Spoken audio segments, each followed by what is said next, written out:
Hello everyone, good morning, जय श्री कृष्णा, राधे राधे।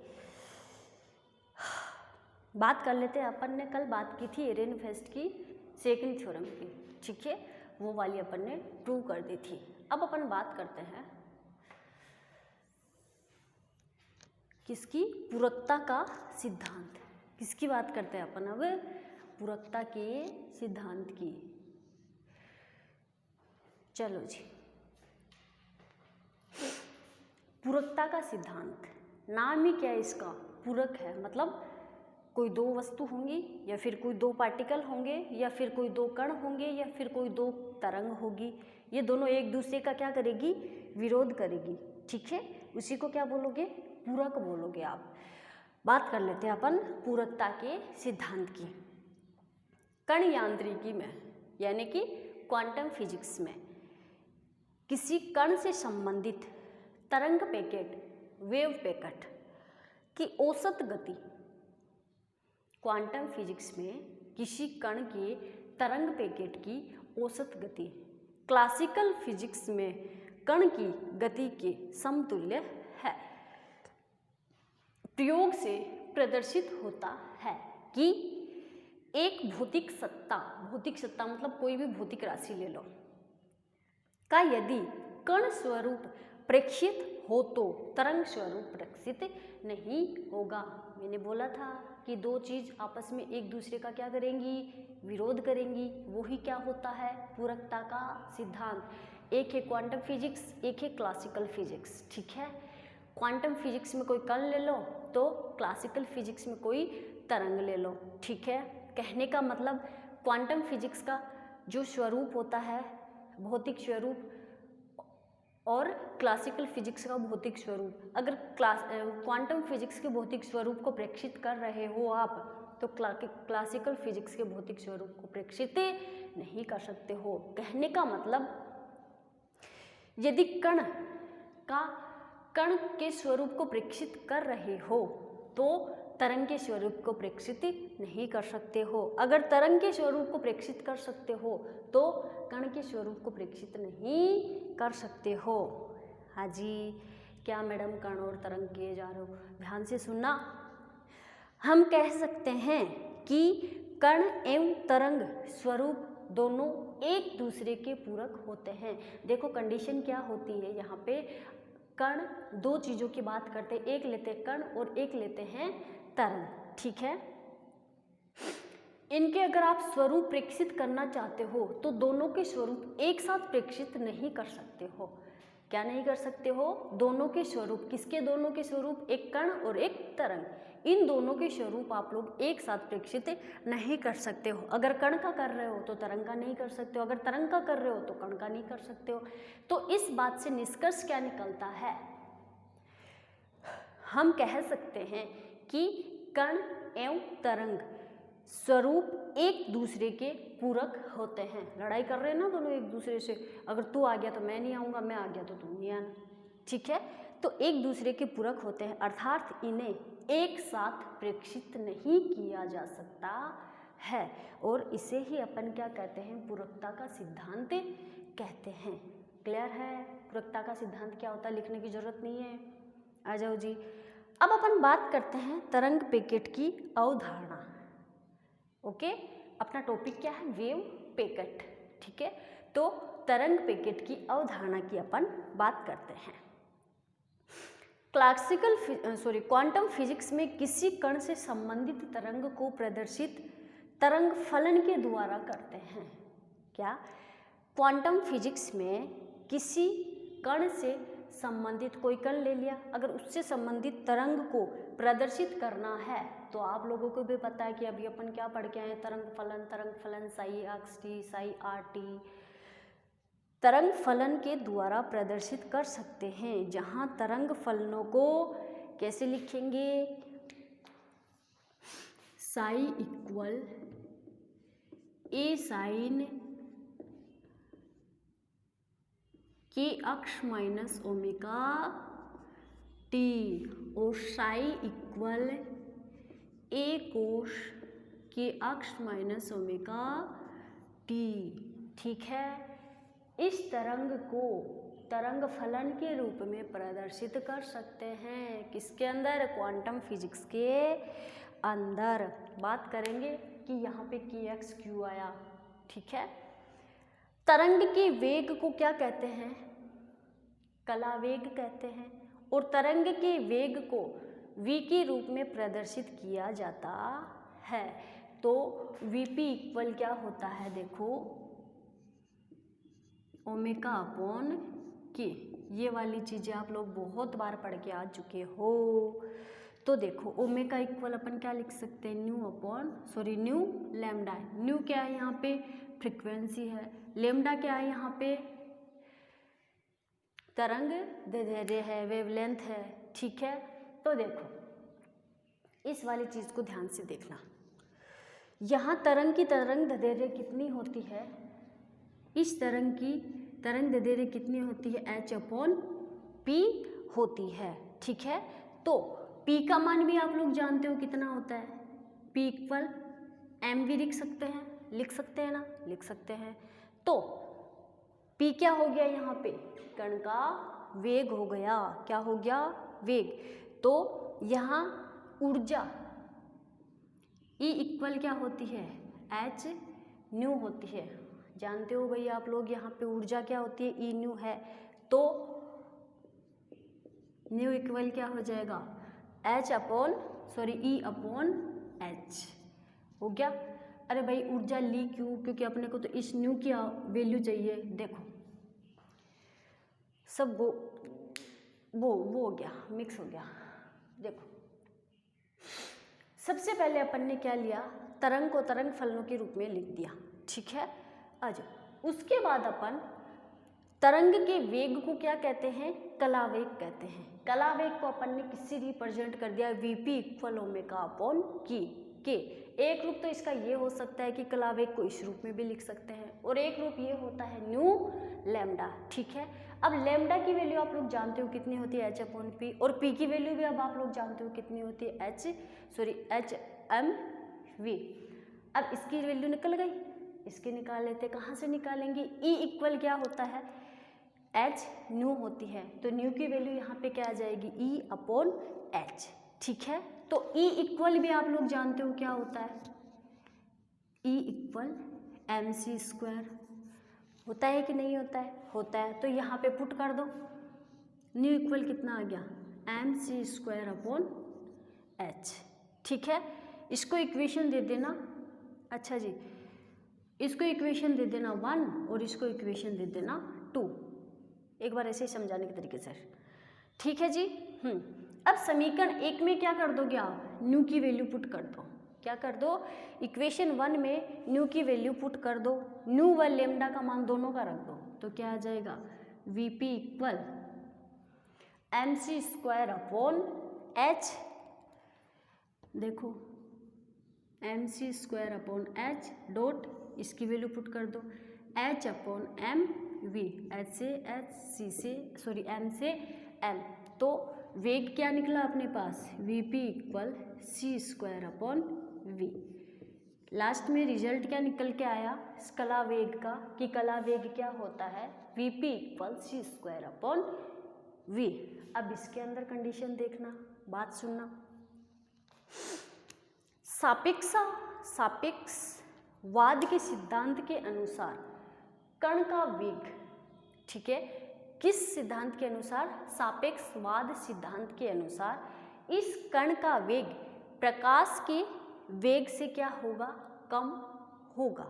ध्यान से सुनना। सापेक्षवाद सिद्धांत के अनुसार इस कण का वेग प्रकाश के वेग से कम होगा। इस अवस्था में क्या कर दोगे आप? समीकरण 3 से या फिर इस अवस्था में इस इक्वेशन से प्रदर्शित होता है। यहाँ पे vp क्या है भाई? पार्टिकल 2 ले रहे हैं, एक ले रहे हैं तरंग और एक ले रहे हैं कण। तो जाहिर सी बात है एक तरंग का वेग होगा और एक कण का वेग होगा। तो ये vp जो यहाँ पे है ये किसका वेग है? तरंग का वेग है। vp क्या है? तरंग का वेग। और ये किसका वेग है? कण का वेग, ठीक है। और ये कहाँ है? ये किसका वेग है? प्रकाश का वेग। हो गए तीनों। अब अपने को तुलना इन दोनों के बीच करनी है, ना कि इसके बीच करनी है। ठीक है, तरंग के वेग और प्रकाश के वेग के बीच में तुलना करनी है, या फिर एक कंडीशन बना बात आएगी लास्ट में, रिजल्ट निकलेगा इन दोनों के बीच में। तो देखो, सापेक्षवाद सिद्धांत के अनुसार ये जो कण का वेग होता है ये प्रकाश के वेग से कम होता है। तो इस इक्वेशन से प्रदर्शित होता है कि तरंग का वेग vp कण के वेग से बहुत अधिक होता है। जाहिर सी बात है, इसका वेग अगर इसी से कम होगा तो इसका वेग तो इससे बहुत ज़्यादा होगा कि नहीं होगा? अर्थात जब तरंग गति करेगी, जब ये गति करेगा तो तरंग कण कहाँ रह जाएगा? पीछे रह जाएगा और तरंग आगे गति कर जाएगी। ठीक है, परंतु यह असंभव है। तो क्वांटम क्या हो गई? यहाँ पे गलत हो गई। तो क्वांटम क्या हो गई? गलत हो गई। अर्थात कण से संबंधित तरंग उसके साथ ही होनी चाहिए। क्या होना चाहिए? ये जो तरंग और कण है ना, ये दोनों क्या होने चाहिए? साथ होने चाहिए। हाँ जाओ जी, ये किसके अनुसार है? तरंग और कण का वेग है ना, किसके अंदर? तरंग पैकेट के अंदर। अब अनिश्चित हाइजेनबर्ग जी आते हैं। क्या आते हैं? हाइजेनबर्ग। अनिश्चितता का सिद्धांत, लास्ट में देखना रिजल्ट क्या निकल के आएगा। बना क्या रहे हैं अपन? वेव पैकेट बना रहे हैं, तरंग पैकेट बना रहे हैं। तो तरंग पैकेट स्टार्ट कहाँ से होता है? तरंग और कण से, जिसकी फर्स्ट कंडीशन में तो ये आ गया कि ये दोनों क्या होने चाहिए? एक साथ होने चाहिए। मतलब ये आगे नहीं होना चाहिए, ये पीछे नहीं होना चाहिए, दोनों क्या होने चाहिए? एक साथ होने चाहिए। अब अनिश्चितता सिद्धांत के अनुसार तरंग में उपस्थित कण, तरंग ले लेते हैं अपन कोई, देखो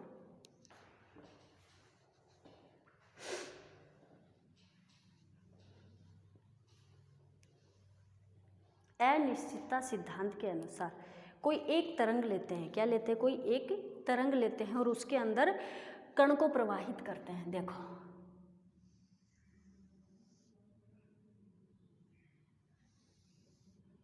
ये लो जी, इसको अच्छे से बनाओ। क्या मछली जैसा बना दिया इसको। ये लो जी, अरे फिर भी मछली जैसा ही बन गया।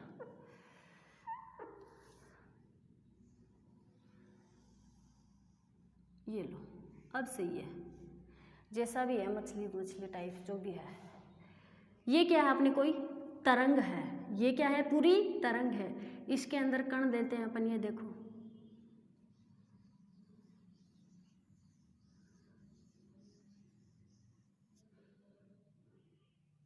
ये लो,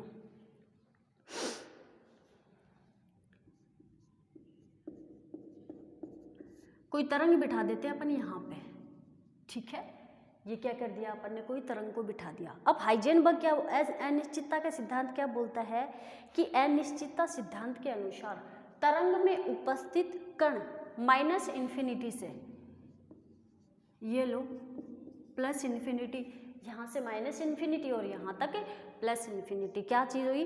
अनिश्चितता सिद्धांत के अनुसार तरंग में उपस्थित कण माइनस इन्फिनिटी से प्लस इन्फिनिटी के मध्य किसी भी स्थिति पर हो सकता है। ठीक है, कंडीशन क्या है कि ये कण है, तो देखो ये अपन ने इसको यहाँ पे बिठा दिया, पर ये अपनी मर्जी के अनुसार यहाँ से लेके यहाँ तक, यानी कि माइनस इन्फिनिटी से लेके प्लस इन्फिनिटी तक कहीं पर भी हो सकता है। तो कण मतलब अक्ष, यानी कि इसकी स्थिति को अपन प्रदर्शित नहीं कर सकते हैं, या फिर इसकी स्थिति, इस कण की स्थिति ज्ञात नहीं कर सकते हैं। कैसे करेंगे भाई? जब ये एक जगह फिक्स होके बैठता ही नहीं है, यहाँ से घूम रहा है, दौड़ रहा है ये आराम से, तो अगर इसकी स्थिति, ये बैठ ही नहीं रहा है कहीं एक जगह फिक्स, तो इसकी स्थिति अपन कैसे ज्ञात कर सकते हैं?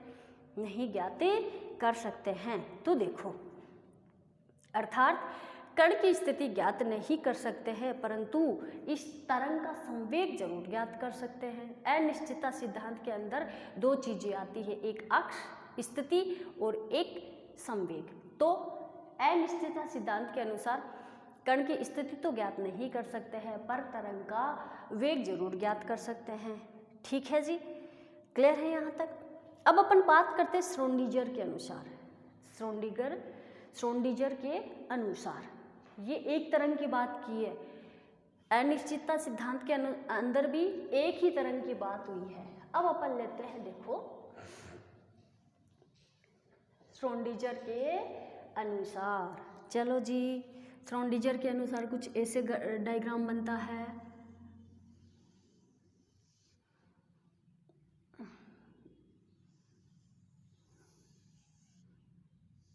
ये लो जी, ये कर दो यहाँ से यहाँ तक।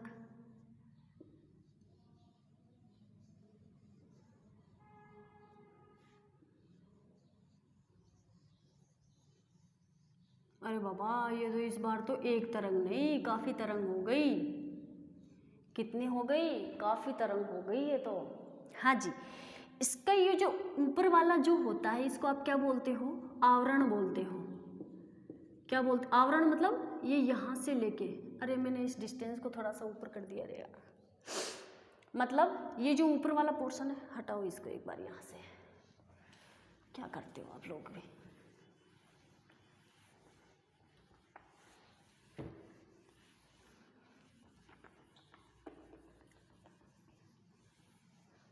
देखो अच्छे से बनाते हैं अपन, है ना।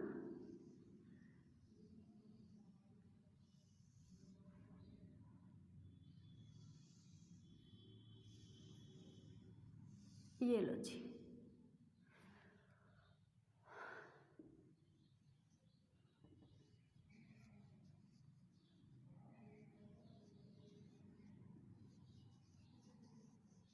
अरे काहे में चाहिए इतने, बस बहुत है इतने, तो हटा दो इसको। ये लो, ये जो है ना यहाँ से लेके ये वाली लाइन फिर भी ऊपर आ गया, है ना। इसको आप क्या बोलते हो? आवरण। क्या बोलेंगे इसको? आवरण। ठीक है, इसको क्या बोलेंगे? आवरण। और ये जो चीज होती है, ये यू जाके यू होती है, ये क्या होता है? अपना वेग होता है। कौन सा वेग होता है? समूह वेग, जिसको क्या बोलते हैं? वीजी। वीजी यानी ग्रुप वेलोसिटी, ग्रुप यानी समूह वेग। ठीक है, इसको क्या बोलेंगे अपन? समूह वेग। और ये जो ऊपर वाली लाइन है ना, जो तीनों की मिक्स हो रही है, उसको क्या बोलेंगे? आवरण। ठीक है, और ये नीचे वाला क्या हो जाएगा? ऊपर वाला समूह वेग है, तो नीचे वाला कला वेग। क्या हो जाएगा? कला वेग। ठीक है, हाँ जी, इसको किससे करते हैं? वीपी से। हाँ ठीक है, अब ध्यान से सुनना। इस डायग्राम के अंदर श्रोडिंगर के अनुसार कण से संबंधित तरंग का प्रभाव एक लघु स्थान पर होता है। यहाँ से लेके यहाँ तक इस तरंग का प्रभाव एक छोटे से स्थान पर हुआ। ठीक है, यदि किसी कण से संबंधित कोई तरंग है, किसी कण से संबंधित कोई तरंग है, तो वह एक तरंग ना होकर बहुत सारी तरंगों का पैकेट होता है। आई रिपीट,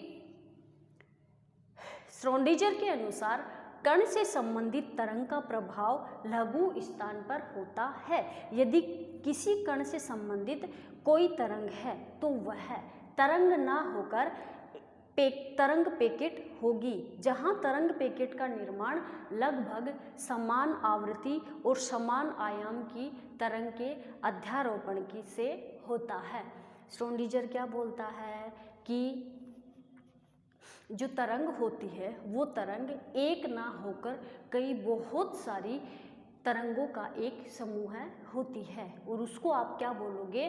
वेव पैकेट बोलोगे। तो लास्ट में रिजल्ट किसके अनुसार निकला? श्रोडिंगर के अनुसार निकला। श्रोडिंगर ही एक ऐसा व्यक्ति है जिसने क्या बोला कि तरंग जो होती है वो अपने आप में एक नहीं होती है, तो तरंग जो होती है वो बहुत सारी तरंगों के साथ अपना समूह बनाती है, जिसको आप क्या कहोगे, तरंग पैकेट कहोगे। तो तरंग समूह या तरंग पैकेट के आवरण के वेग को क्या कहोगे, तरंग समूह या तरंग पैकेट के आवरण के वेग को क्या कहोगे आप, समूह वेग, ठीक है, कहते हैं। और तरंग के एक घटक के वेग को क्या कहते हो, तरंग के वेग के एक घटक को आप क्या कहोगे, कला वेग कहते हैं। साधारणतः समूह वेग कला वेग के तुल्य होता है। अब बात करेंगे कला वेग और समूह वेग की, कि कला वेग और समूह वेग क्या होते हैं। चलो जी, देखो ये ऐसा टॉपिक है जो आप लोग फर्स्ट ईयर में भी पढ़ के आए हो, ऑप्टिक्स में पढ़ा था, सेकेंड ईयर में भी पढ़ के आए हो, और अब ये थर्ड ईयर में भी पढ़ रहे हो ना। तो देखो बात करते हैं अपन कला वेग व समूह वेग की।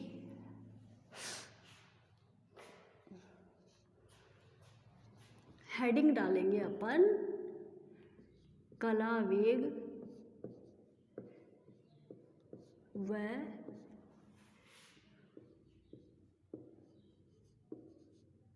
समूह वेग।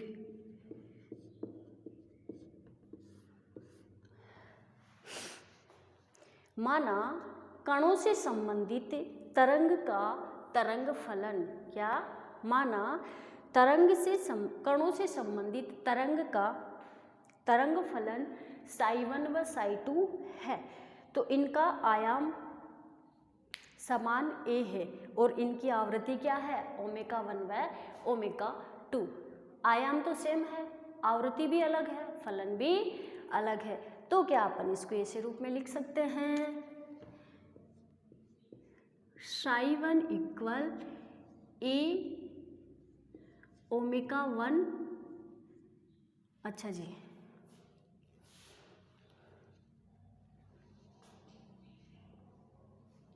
ψ1 इक्वल a साइन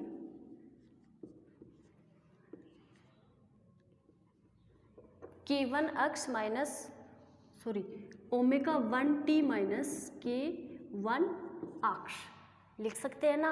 1 की बात करना है तो इसको इक्वेशन दे दो 1, और इसको लिख सकते हैं ψ2 equal a sign ω2t minus k1 k2 अक्ष, इसको इक्वेशन बोल दो 2, ठीक है। अध्यारोपण के कुल तरंग फलन साई से, अगर कुल तरंग फलन निकालना है तो इन दोनों को क्या कर दो, जोड़ दो।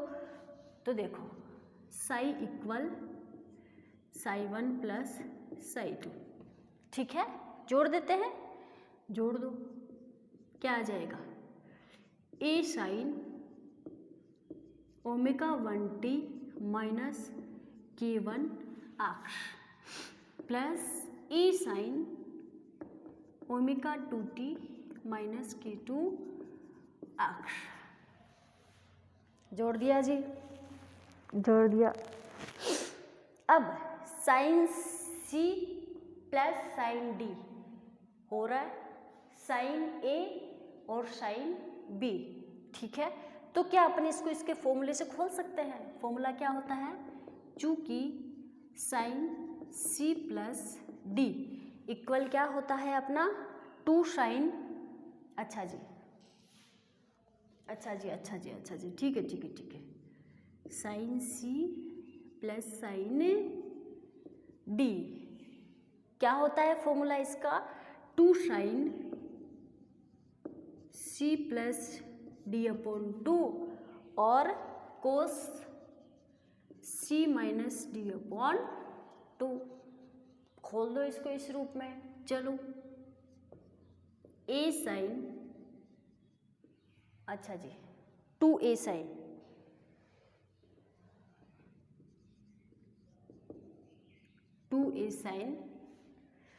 c क्या है, ये है, और d क्या है, ये है, तो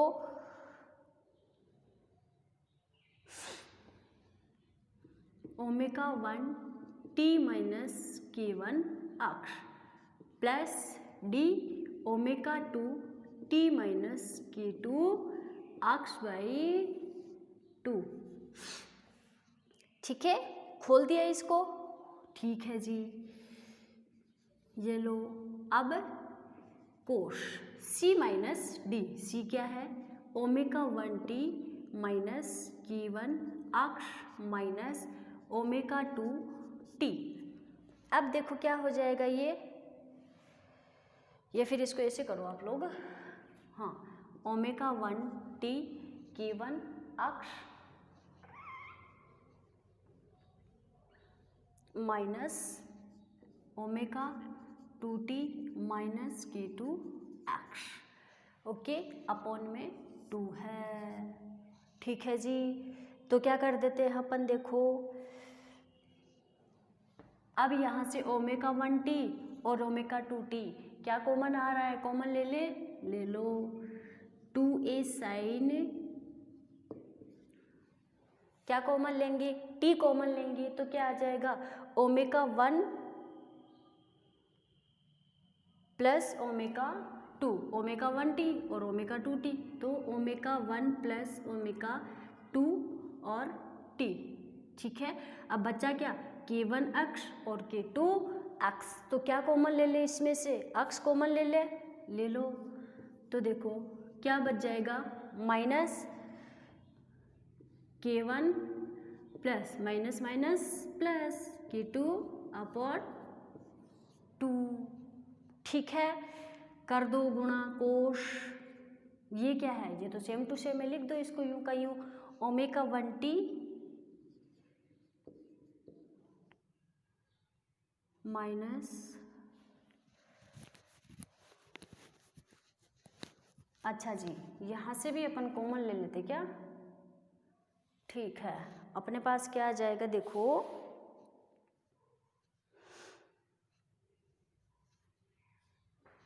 यहाँ से भी कॉमन ले लेते हैं अपन, क्या? ये वाला, तो क्या कॉमन आ जाएगा? ओमेगा 1 माइनस ओमेगा 2 टी और अपॉन 2 माइनस K1, ये माइनस का, ये भी माइनस का, माइनस कॉमन ले लिया तो प्लस आ गया, K1 प्लस K2। ठीक है, अपॉन 2, बाहर क्या है?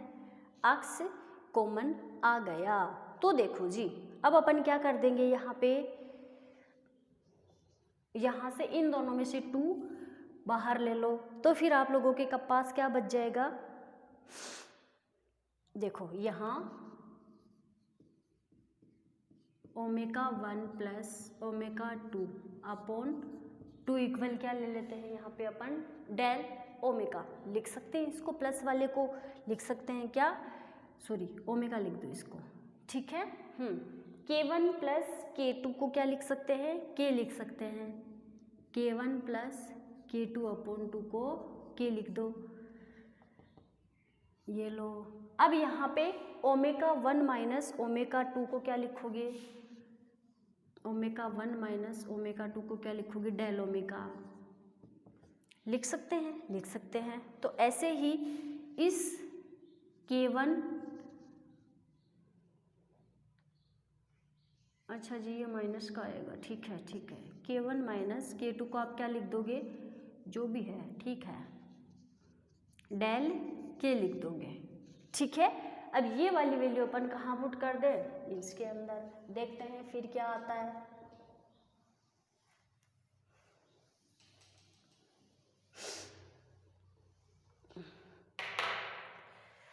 हाँ जी, पुट करेंगे अपन। अब इस वैल्यू को देखेंगे कि फिर अपना लास्ट में आंसर क्या आएगा और क्या नहीं आएगा।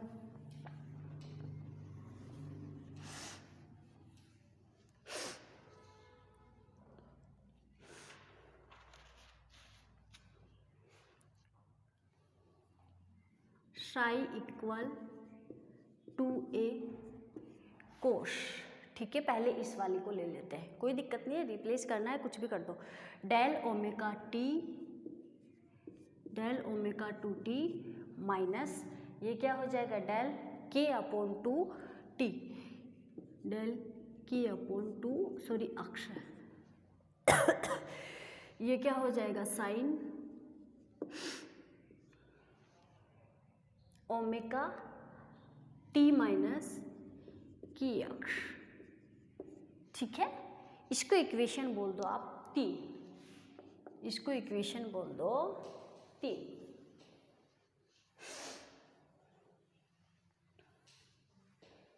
हाँ जी, अब क्या करेंगे अपन, देखो ये जो समीकरण 3 आई है अपनी, ये है तरंग का समीकरण अध्यारोपण से प्राप्त हुआ है। ये अपने पास किसकी इक्वेशन आई है, तरंग की इक्वेशन आई है, जो कहाँ से प्राप्त हुई है, अध्यारोपण से। यहाँ तरंग का आयाम क्या होगा, इस वाले पोर्शन को आप क्या बोलोगे, तरंग का आयाम। ठीक है, तरंग का आयाम क्या होगा, यहाँ पे देखो बहुत जगह काम आएगा, अपन कलावेग और वो पढ़ेंगे वहाँ पे। तरंग का आयाम 2a cos del omega upon 2t minus del k upon 2 अक्ष, ये तरंग का आयाम है। और ये वाली चीज़ क्या हो जाएगी, तरंग की कला हो जाएगी। तरंग की कला क्या होगी, ओमेगा टी माइनस की अक्ष। ओनली क्या होगी तरंग की कला, ओमेगा टी माइनस अक्ष। ठीक है, यहाँ से लेके यहाँ तक इस पूरे पार्ट को क्या बोलोगे आप, आयाम। क्या बोलोगे, आयाम। और इस वाले ओनली बस इस वाले पार्ट को क्या बोलोगे, तरंग की कला। क्लियर है, इससे नेक्स्ट बात करेंगे अपन अपनी नेक्स्ट क्लास में। जय श्री कृष्णा।